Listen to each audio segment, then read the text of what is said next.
morning, FBC kids. It's Miss Maggie here with your Sunday lesson. I'm so glad to have you with me, and hopefully soon in September we'll get to have class in person, and I can't wait to see you. Okay, but for today we're going to do our lesson online again, okay? So last week we talked about the big timeout. This week we're going to talk about what happens when they got out of timeout. Freedom, right? So this week's lesson is Joshua and Jericho. And our everyday truth is God gives me the strength to trust him even when I don't understand what he is asking me to do. Okay, let's say it together. God gives me the strength to trust him even when I don't understand what he is asking me to do. We'll find out in this lesson what that means. Now Israel's long time out was finally over, and it was time to enter the promised land once again.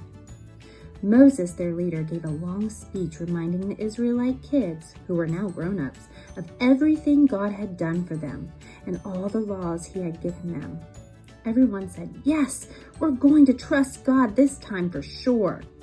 And then Moses walked up on the top of a mountain and died. He got to see the promised land from the top of the mountain, but because he had disobeyed God too, he never got to go in.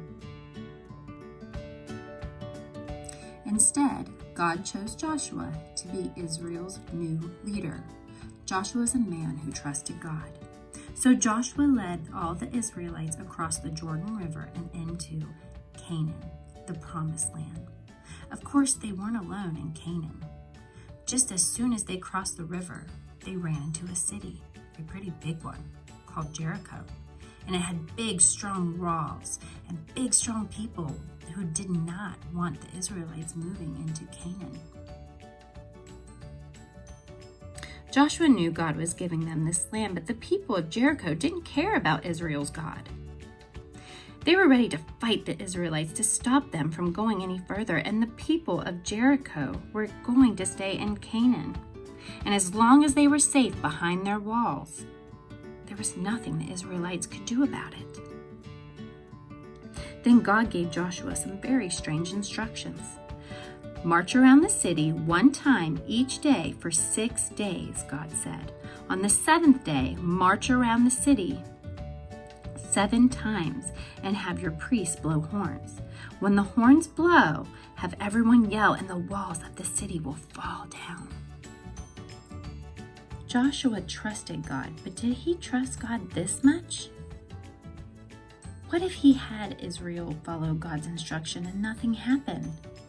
They'd all be pretty mad at Joshua. They probably wouldn't want him to be their leader anymore. They might even want to kill him if the people of Jericho didn't kill him first. What should Joshua do? Joshua remembered how God had saved the Israelites, including him, from slavery in Egypt. He was there when God fed them in the desert. Plus, God had told Joshua that he had already given Jericho to him. Doubt God? Not Joshua. He had confidence in his big, strong God. Joshua led the Israelites as they marched around Jericho for 6 days. On the 7th day, he had them blow their horns and yell just like God said. And the walls fell down. The Israelites got to enter the promised land, and Joshua added this story to all the stories of an amazing God who could be trusted no matter what. Now here are some things to discuss with your parents today, okay?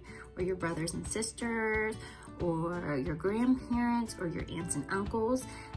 Here is what I want you to think about.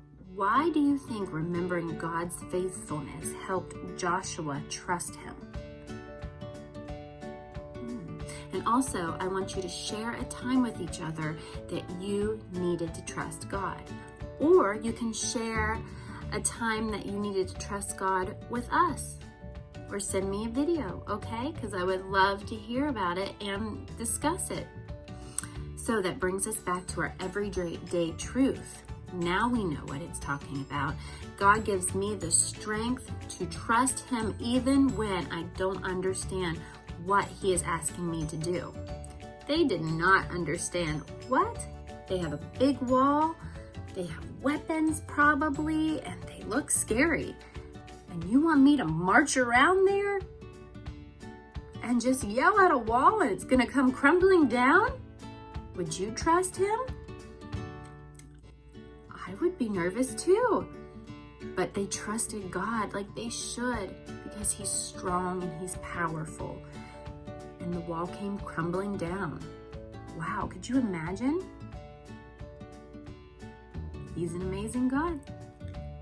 Today, I want you and your family to march around your house or the park and just be strong and powerful and holler about how much you trust God, or even say today's everyday truth, that God gives me the strength to trust Him even when I don't understand what He is asking me to do.